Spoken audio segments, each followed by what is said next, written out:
Okay, welcome back. We managed to patch things up with Mzondi Limbeche, who's live for us in Parktown, Johannesburg, for the State of Capture inquiry.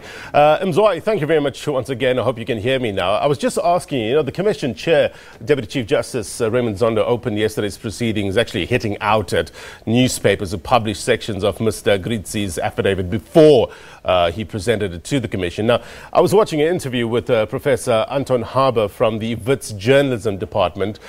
He was on SABC News yesterday saying there is a strong public interest argument to get it out. He says Justice Zondo should relax a little and realize in the model world these things get out, and according to him they should get out, and it has positive as well as negative effects. You are no doubt sitting among seasoned journalists there. What's been some of the reaction you've been getting with regards to this? Well, thank you very much, Blaine. As you can see, I'm quite struggling to hear what you're saying, but I think you are talking about the reaction from the media, given that some people published some of the evidence before it was presented at the Commission, which Deputy Chief Justice Zondo didn't take kindly to. But I think the views generally, Blaine, have been, well, they understand the position of the Commission, but as the media, there is that strong sense that this issue is in the public interest. Perhaps whatever information is available to them, so they feel it needs to be published out there.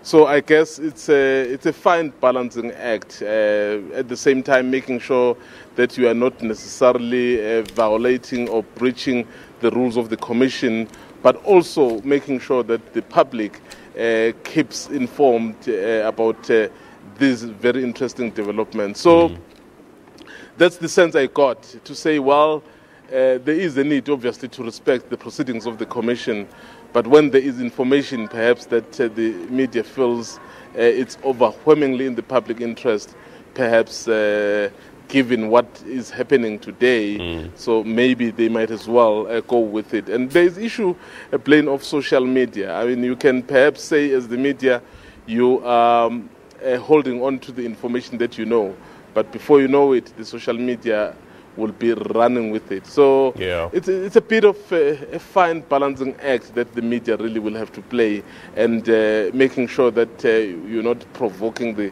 Commission unnecessarily, but at the same time not depriving the public of the right to know. Mzwa, you and I have been in this game long enough to know the value of a scoop, but the Deputy Chief Justice was questioning whether it was indeed a scoop and whether it was indeed in the public interest. But no doubt that conversation will be continued. We'll continue to have that conversation. So day 5 of Agrizzi's testimony, largely focusing on correctional services. He also spoke about a fencing contract, which piqued some interest. Well, it's day 5, and I think looking at what has been happening, I can actually say perhaps this whole week will be taken by Agrizzi, because there are still a number of issues that he needs to touch to. I mean, yesterday it was mainly about correctional services. So I think the picture that Agrizzi really paid plain was that the relationship between BOSASA and correctional services under the leadership of Linda Mthi was one of the corrupt relationship, but the relationship that benefited both. That is why, even if you had Agrizzi saying earlier that Mr. Watson would not sign anything because he didn't want to be implicated in any of the wrongdoings, but when it came to between himself and Linda Mthi, apparently there is an agreement that was signed, and that agreement is essentially saying plain, the Department of Correctional Services will prefer BOSASA in terms of the awarding of the contracts and tenders. So you can see that whatever they had crafted together was basically to make sure that everything, every business opportunity that came so will be given to BOSASA. You spoke about the issue of fencing, and BOSASA had absolutely no knowledge or expertise in the issues of fencing, but because that opportunity came, and they somehow found a way, even if it means creating front companies so that you can get that kind of business. And it was very interesting because it ended up being just under R500 million. So you can see this kind of relationship really was one of those that was very, very, very, very corrupt. Even if when Mr. Mti had left the service of the correctional services, so he continued to be paid. So you can see that it really was benefiting BOSASA because they still felt he was very influential. He was able to make things happen for them as they did testify yesterday. Yeah. Mzwayi, what about allegedly destroying computers of the travel agency? I think it was called Blake Travels. Remind our viewers about that and this allegations put forward. Remember, Blaine, what the picture we've just been painting is a picture really of corrupt activities and practices and illegalities and all sorts of things. So as a result, these issues somehow did land onto the hands of the law enforcement people. So, and these people knew that because they were doing things that were wrong, somehow they would need to find a way not to be caught.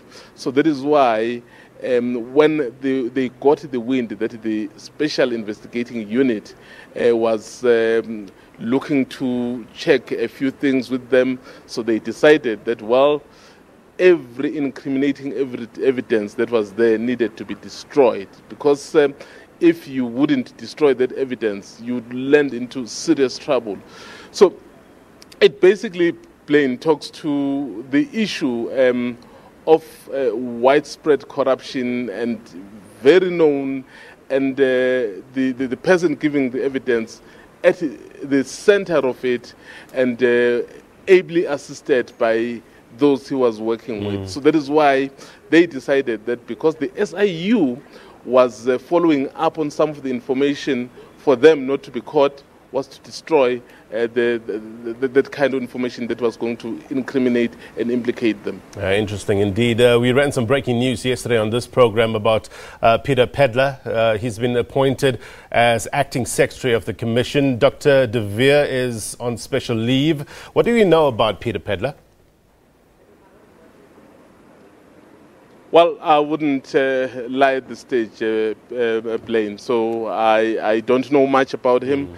But of course, as the commission continues with its work, so we'll be able perhaps to find out exactly his background and what he is doing and stuff like that. So, but for now, I think the commission would want to focus on its work and not be sidetracked by the suspension or the taking off leave of its secretary, Dr. De Veer, because that appointment that you have just alluded to is occasioned by the fact that the secretary of the commission is actually himself implicated in the wrongdoing with regards to BOSASA when he was still a senior official in the Department of Justice.